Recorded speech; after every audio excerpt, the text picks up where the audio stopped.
They thought they could erase me while I was gone. That's the part that cut deepest.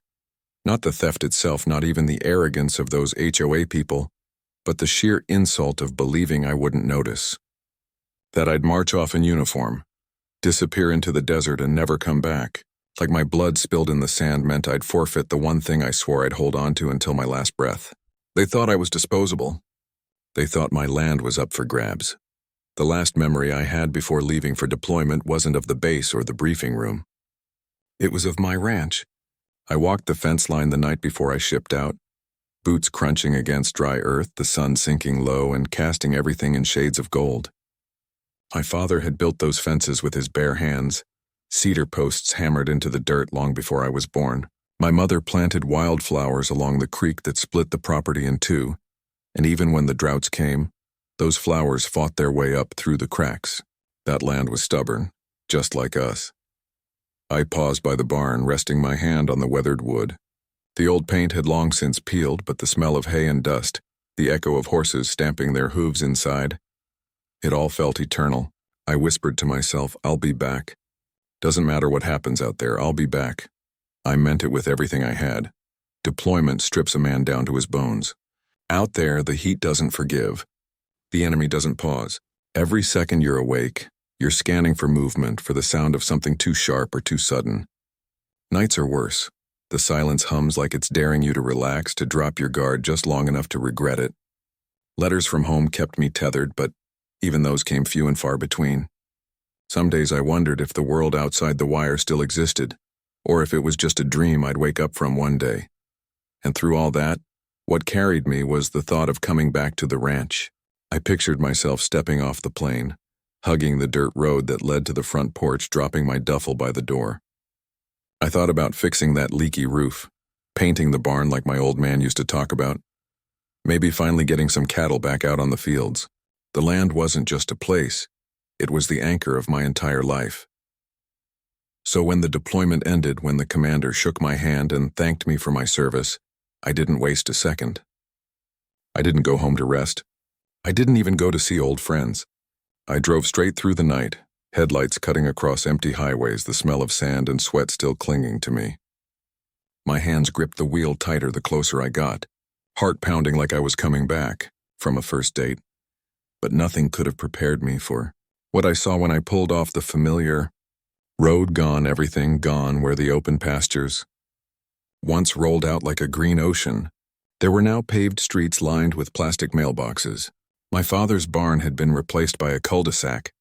Where my mother's wildflowers once grew, there were SUVs parked in driveways. Cookie-cutter homes stretched in every direction, all identical, all soulless. A polished sign near the entrance announced it with pride. Welcome to Willow Creek Estates. I slammed on the brakes. For a moment I thought I'd taken a wrong turn.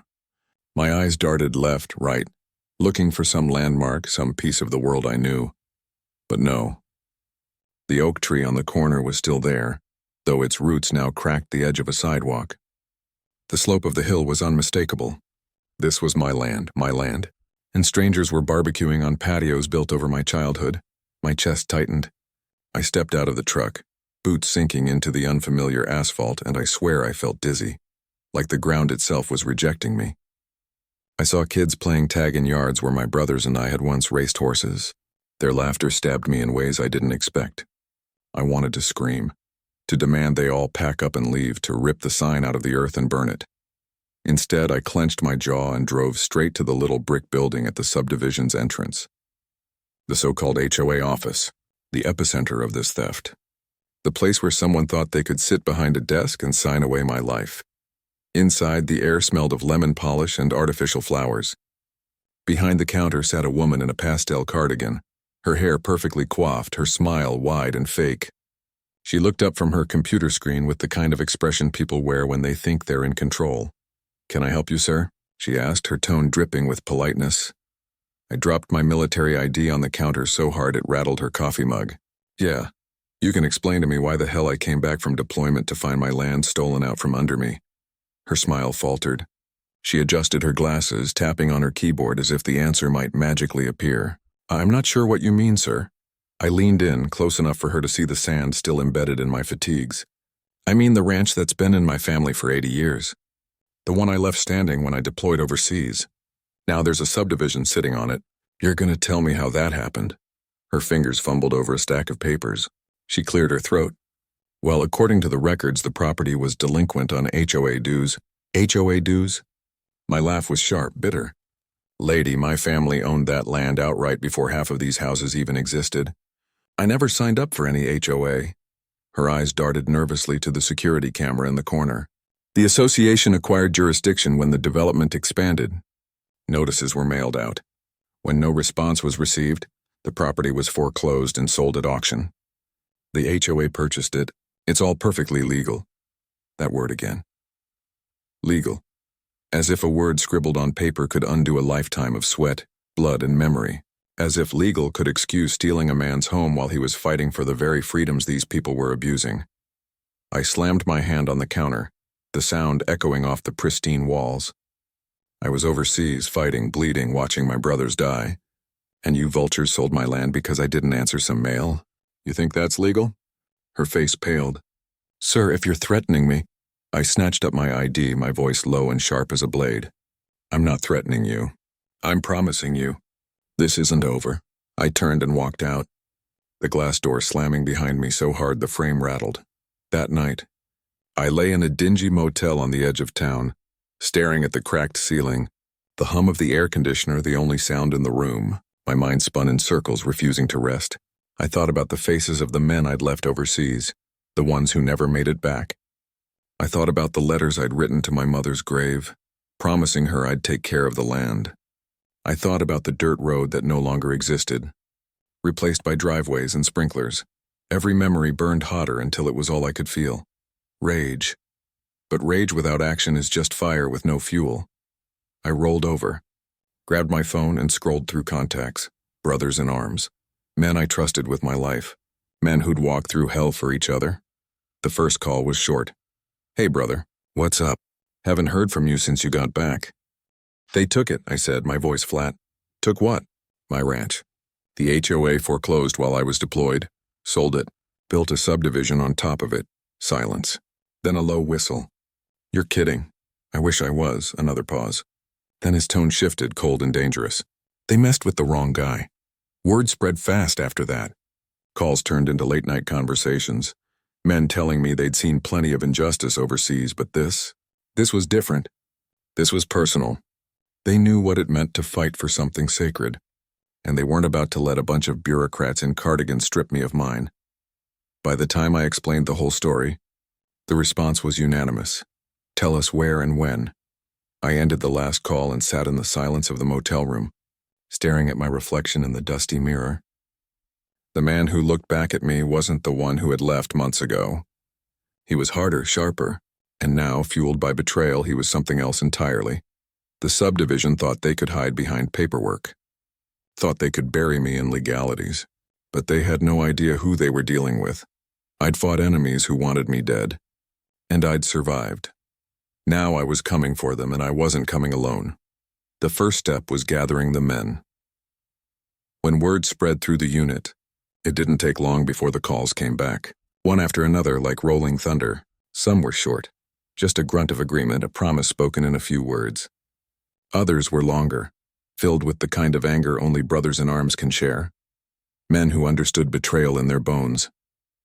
Every call tightened the knot in my chest, not of fear but of resolve.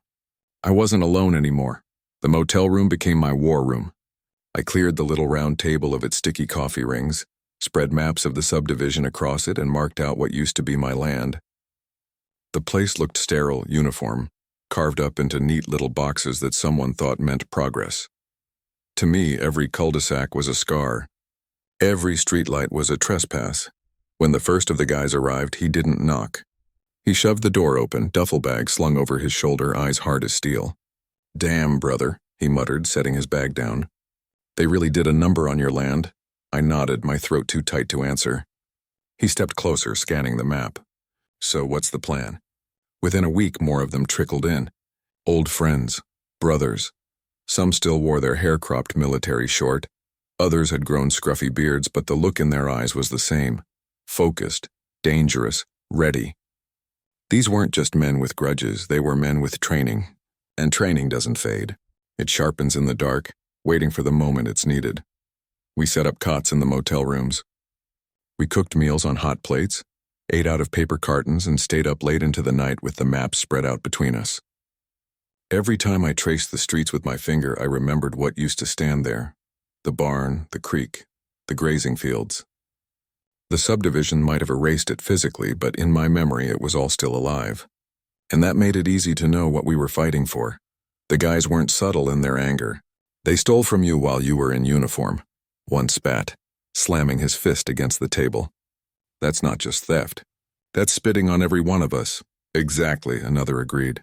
We've taken towns back from insurgents with fewer men than this. You telling me we can't handle some HOA clowns in polo shirts? I held up a hand. We're not here to burn houses or hurt families. Those people bought into this mess without knowing the truth. Our target is the HOA, the board that thought they could foreclose on a deployed soldier's land. We make them pay. We make them give it back. The room buzzed with agreement, but this wasn't Afghanistan. This wasn't some village on the edge of the world. This was home. And home had laws, cameras, police. We had to be smarter than brute force, so we started with presence. The first time we showed up in the subdivision, it was like dropping a pack of wolves in a petting zoo. The residents peered out from behind curtains as we walked the streets in boots, not sneakers, fatigue pants instead of khakis. We didn't say a word to them, we didn't need to. Our silence was louder than any threat. The HOA board noticed right away. That evening, as we stood by the old oak tree that had once marked the edge of my property, a man in a polo shirt and khakis marched up, clipboard tucked under his arm. His smile was forced, his voice high with false authority. "Excuse me, gentlemen, this is private property. You can't just loiter here." I stepped forward, letting him get a good look at my face. Funny, last I checked, this used to be my property.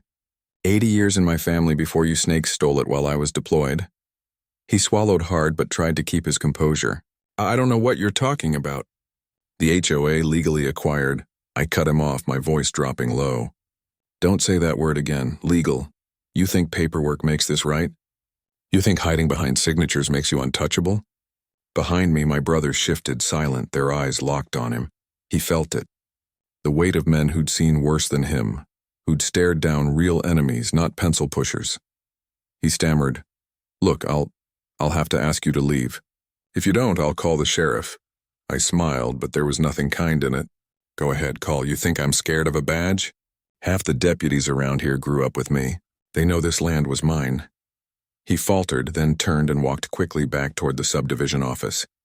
That was the first battle, and it wasn't fought with fists or guns. It was fought with presence, with fear.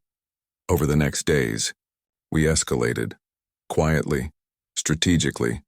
We started putting up old pictures of the ranch, black and white photos of my father riding fence lines, my mother planting her flowers, me and my brothers herding cattle. We taped them to street signs, slipped them into mailboxes, posted them on the community board at the entrance. The residents saw them. They started asking questions. "Wait, this land used to be someone's ranch? It wasn't always Willow Creek Estates."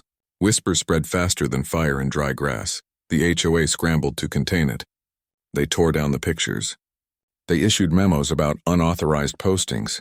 They told residents not to engage with us. But the seed was planted.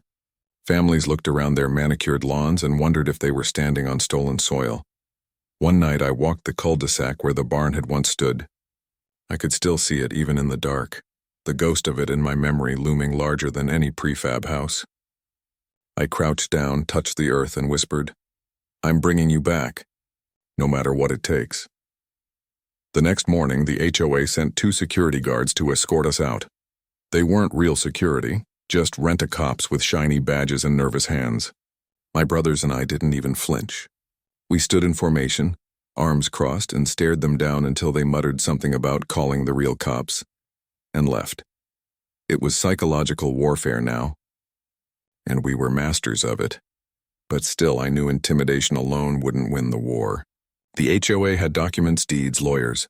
They'd buried themselves in bureaucracy. If we wanted to rip their foundation apart, we had to hit them from all sides. So while some of us kept up the pressure in person, others dug. Paper trails, public records.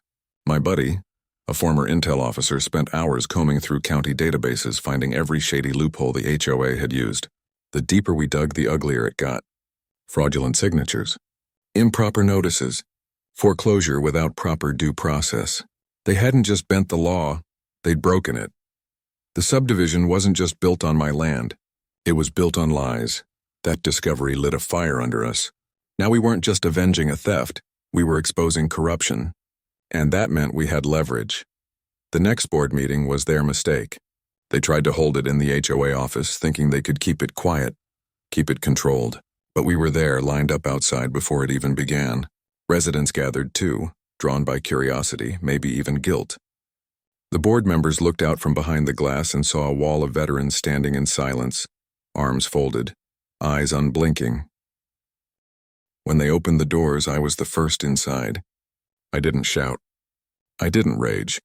I simply laid down a stack of papers on the table, proof of their violations, their corruption, their theft.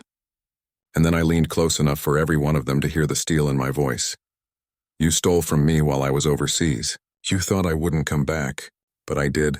And I didn't come back alone. You can either give me my land back or we'll make sure every resident, every official, every news outlet knows what you've done. Your choice. The room was silent. My brothers stood behind me like shadows, unmoving, unyielding. The board members shifted in their seats, sweat glistening on foreheads, eyes darting like trapped animals. They didn't answer that night. Cowards rarely do when confronted, but I saw it in their faces. Fear, real fear, and that was enough to know we were winning. Still, deep inside, I knew this wasn't finished. Paperwork could slow them down, maybe even shame them, but they'd fight back. Joys don't surrender easily, they cling to power like leeches. So as we walked out of that office, the cool night air hitting our faces, I knew the war for my land was far from over. The subdivision didn't realize it yet. But we were just getting started. They thought silence would smother the truth. They were wrong. When the county prosecutor finally picked up the stack of documents we'd compiled, he didn't call for theatrics. He called for subpoenas. That was the moment I realized this whole thing could shift from a backyard war of wills into something that mattered beyond me. Beyond the men who stood shoulder to shoulder with me under starlit skies. It could become a reckoning. It could become a warning to anyone who thought they could prey on the people who went away in uniform. The prosecutor was lean and tired, a man who smelled faintly of cheap coffee and good intentions. He sat across from me in a conference room big enough to hold the kind of secrets small towns like to hide. I watched him thumb through the pages, photocopies of titles, chain of custody memos, email threads with suspicious timestamps, notarizations that didn't match the handwriting, records of mail supposedly sent to addresses that hadn't existed at the time. My buddy from Intel had done precise, ugly work. It was the sort of file that made men in suits stop sleeping at night. You understand, he said finally. This could go all the way. Fraud, forgery, conspiracy to commit theft. If the evidence holds up, those people didn't just make a mistake. They committed crimes. His voice was flat, but his eyes had the glint of a man who loved the hunt. I nodded. I want it done right. I don't want vigilante justice. I want the law to take it back. The words tasted strange and clean after weeks of simmering anger. There's a particular relief in placing your faith in the system that you fought to defend, even when that system let you down once. He filed the paperwork. Subpoenas went out. The county clerk's office buzzed. Suddenly, the HOA board's confident smirks were replaced with schedules, depositions, and the kind of sleepless nights that come when your lies are exposed to fluorescent light. News vans arrived faster than anyone expected. The first time a reporter shoved a microphone in my face, I felt the familiar sting of public attention. Some of it felt raw and invasive, but most of it felt necessary. People needed to see the pictures of the old barn, the black and white photos taped under a mildewed porch, the deeds that proved my family's claim stretched across generations. The story hit social media and local talk radio in the same breath, the deployed soldier who came home to find his land sold. The narrative was simple enough for anyone to understand, and the outrage was instantaneous. People don't like seeing someone wronged, especially when that someone served in the military. The sheriff's office took the calls. Some deputies were polite, some hostile, some embarrassed. Old friends from my town reached out quietly. One left a bag of my father's old tools on my porch. Another slid an envelope of cash under my motel room door to help with legal fees. In a way that made everything human, everyone who mattered showed up in their own way. It wasn't just me. It was all of us who kept our oaths, who believed in right being right. The board members hired lawyers who spoke in platitudes and soft threats. "We will vigorously defend our actions," their attorney said in a recording my friend captured. Their press releases painted them as beleaguered community volunteers who'd just followed procedure. But the longer the investigation went on, the more their story frayed. Emails surfaced where they celebrated a windfall. Witnesses who'd been too scared to speak earlier began to talk, names shifting like fish under nets. When the grand jury convened, we all knew it was a turning point. Sitting in the back of the courtroom, watching the jurors pore over evidence that had once been hidden behind tidy reports and pastel borders, I felt something loosen inside my chest. Fear, maybe, that the system would fail. Hope, maybe, that it wouldn't. The jurors returned with indictments. The charges were real. For the first time in months, the HOA's veneer of legitimacy splintered under the weight of paper and testimony. There were tense media cycles after that, lawyers spinning, sympathetic interviews with residents who'd poured their life savings into houses built on land they'd been told was rightfully theirs. I felt for them. Their anger could have easily become mine. It was why I fought so hard to keep our campaign targeted at the perpetrators, not the families who had bought into a lie. The prosecutor and I crafted statements carefully, emphasizing that our goal was to restore what was rightly mine, to hold accountable those who'd abused the process, not to strip innocent people of homes. One by one, subpoenas turned to warrants. Bank accounts were frozen. Records that had been buried in corporate secrecy were hauled into the light. The HOA president, a man whose picture used to hang in a community newsletter next to recipes and gardening tips, began to look like a different person in court. Smaller, hollower, quickly exhausted by the machinery of law he'd thought he could wield as a shield. Then came the day the judge signed the civil order of restitution. It was a crisp, cold morning when the marshals arrived at the subdivision entrance. I remember the way the sun seemed to hesitate at the horizon, as if it wanted to watch what was about to happen. The sheriff's deputy, who'd known me since elementary school, gave me a look that held both apology and support. He didn't need to say much. We both understood the gravity of having the county take action on a property dispute with criminal overtones. Court orders are powerful things. They aren't fireworks, they don't have the savage rush of an ambush. They have a silence to them that can seem almost louder than gunfire, because they fold a bureaucracy into a single, immutable action, the reclaiming of property on behalf of the rightful owner. The marshals had papers that made the flash of their badges lawful. They knocked on doors, presented the order, and then they started the inventory. But even with law behind us, I felt anxious. Not of losing, but of what losing meant for the people who'd made their lives in those houses. I had seen their children playing on lawns my grandchildren might one day run across. Justice has a way of being blind to the faces behind the consequences, and I'd prayed the whole time that the legal remedy would find a way to be humane. As the marshals escorted people to a reception area set up in the community center, a woman in a blue cardigan approached me quietly. She had a child clinging to her hand, sticky-cheeked and confused. "Are you the one?" she asked, voice small. "I am," I said. Her eyes were red-rimmed. "My husband invested everything in that house. We didn't know. We were told—" Her voice trailed off. I thought of my mother, of the wildflowers along the creek, of the store of memories that a plot of land holds. "I'm sorry for what happened to your family," I said. "I promise we'll do this as fairly as we can." She nodded, something like relief rippling across her face. It reminded me why I insisted we go the legal route. The law had teeth, but it would also provide teeth for restitution, for compensation, for an attempt to make the victims, those who'd been misled, whole. Inside the property office, a team from the county's land management unit walked me through the maps again, this time with the judge's signature, giving every line a new authority. "We'll need to secure the perimeter," the lead told me, "for the sake of everyone's safety. Contractors will assess the homes. We'll coordinate with housing assistance for the displaced residents." It sounded clinical, but the promise of process felt like armor. When the official transfer went through, the emotion I expected to feel, triumphant and explosive, arrived instead as something quieter and more complicated. Standing on what had been the barnyard, I ran my hand over splintered fence posts left as relics. The land smelled like early morning after rain, like possibility and work. Behind me, men who had been my brothers for months slumped with exhaustion, expressions softened by the absence of adrenaline. We didn't take the houses by force.